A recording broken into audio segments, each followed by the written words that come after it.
Assalamualaikum warahmatullahi wabarakatuh. Hai semuanya, apa kabar? Selamat datang di channel Ayo Belajar IPA bersama Ibu Rosa. Sistem ekskresi pada manusia melibatkan beberapa organ ekskresi, yaitu ginjal, kulit, paru-paru, dan hati. Di video kali ini, kita akan mempelajari mengenai ginjal, yang meliputi struktur ginjal, fungsi ginjal, serta proses pembentukan urin yang juga terjadi di dalam ginjal. Jadi, ayo kita belajar IPA bersama.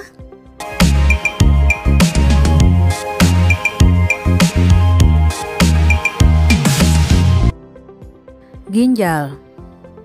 Ginjal terletak di kanan dan kiri tulang pinggang, yaitu di dalam rongga perut, pada dinding tubuh bagian belakang atau bagian dorsal. Ginjal sebelah kiri letaknya lebih tinggi daripada ginjal sebelah kanan. Hal ini disebabkan karena pada bagian kanan terdapat organ hati yang berukuran besar, yang menekan organ ginjal lebih ke bawah. Ginjal berwarna merah karena banyak darah yang masuk ke dalam ginjal. Darah akan masuk ke dalam ginjal melalui pembuluh arteri besar dan akan keluar dari ginjal melalui pembuluh vena besar. Apakah kamu mengetahui fungsi ginjal? Ginjal berfungsi untuk menyaring darah yang mengandung zat sisa metabolisme dari sel-sel di seluruh tubuh manusia.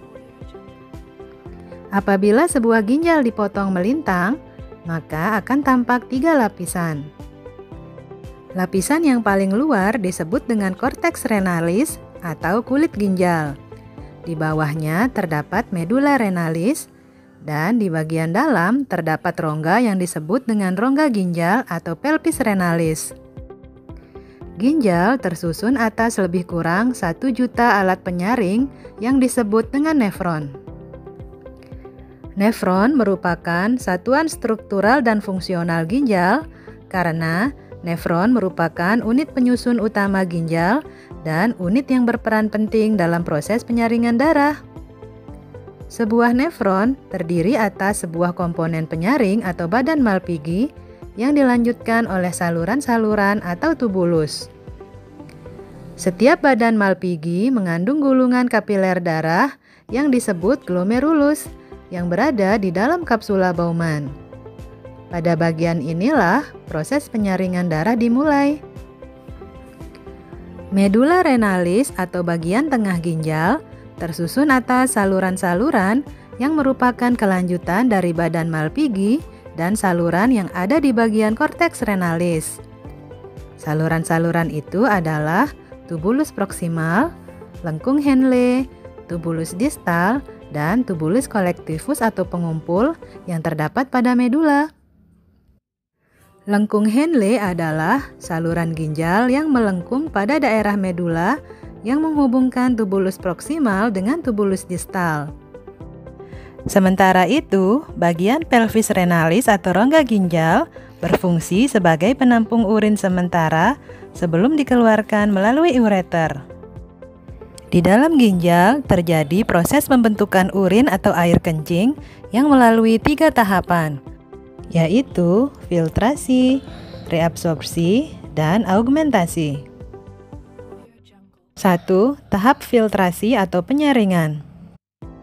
Pembentukan urin dimulai dari darah yang mengalir melalui arteri aferen ginjal, kemudian masuk ke dalam glomerulus yang tersusun atas kapiler-kapiler darah. Ketika darah masuk ke glomerulus, tekanan darah menjadi tinggi, sehingga mendorong air dan zat-zat yang memiliki ukuran kecil keluar melalui pori-pori kapiler dan menghasilkan filtrat yang disebut dengan filtrat glomerulus. Cairan hasil penyaringan atau filtrat tersusun atas urobilin, urea, glukosa, air, asam amino, dan ion-ion seperti natrium, kalium, kalsium, dan klor. Filtrat selanjutnya disimpan sementara di dalam kapsula Bowman. Darah dan protein tetap tinggal di dalam kapiler darah karena tidak dapat menembus pori-pori glomerulus. Filtrat yang tertampung di kapsula Bowman disebut dengan urin primer. Tahapan pembentukan urin primer inilah yang disebut dengan filtrasi. 2. Tahap reabsorpsi atau penyerapan kembali. Urin primer yang terbentuk pada tahap filtrasi masuk ke tubulus proksimal. Di dalam tubulus proksimal terjadi proses penyerapan kembali zat-zat yang masih diperlukan oleh tubuh yang disebut dengan tahap reabsorpsi. Glukosa, asam amino, ion kalium, dan zat-zat yang masih diperlukan oleh tubuh juga diangkut ke dalam sel dan kemudian ke dalam kapiler darah di dalam ginjal. Sedangkan urea hanya sedikit yang diserap kembali. Cairan yang dihasilkan dari proses preabsorpsi disebut dengan urin sekunder. Urin sekunder mengandung air, garam, urea, dan urobilin. Urobilin inilah yang memberikan warna kuning pada urin, sedangkan urea yang menimbulkan bau pada urin. Urin sekunder yang terbentuk dari proses reabsorpsi selanjutnya mengalir ke lengkung Henle, kemudian menuju tubulus distal. Selama mengalir dalam lengkung Henle, air dalam urin sekunder juga terus direabsorpsi. 3. Tahap augmentasi atau penambahan zat sisa. Setelah melalui lengkung Henle, urin sekunder sampai pada tubulus distal. Pada bagian tubulus distal masih ada proses penyerapan air, ion natrium, klor, dan urea. Pada tubulus distal terjadi proses augmentasi, yaitu pengeluaran zat-zat yang tidak diperlukan oleh tubuh ke dalam urin sekunder. Urin sekunder yang telah bercampur dengan zat-zat sisa yang tidak diperlukan tubuh inilah yang merupakan urin sesungguhnya. Urin tersebut kemudian disalurkan ke pelvis renalis atau rongga ginjal.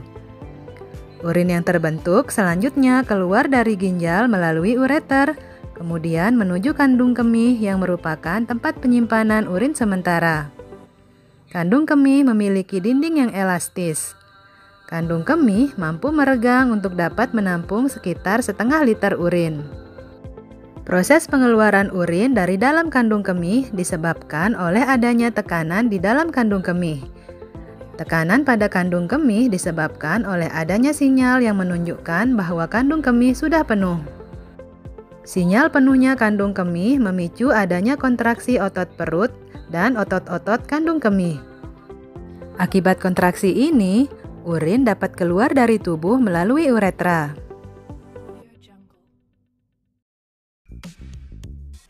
Sekian dulu video pembelajaran kita kali ini. Selamat beraktivitas ya. Dan jangan lupa untuk tetap mematuhi protokol kesehatan dengan melaksanakan 5M. 1. Mencuci tangan dengan sabun di air yang mengalir. 2. Menggunakan masker. 3. Menjaga jarak. 4. Menghindari kerumunan. Yang kelima, membatasi mobilisasi dan interaksi. Sampai jumpa lagi. Wassalamualaikum warahmatullahi wabarakatuh.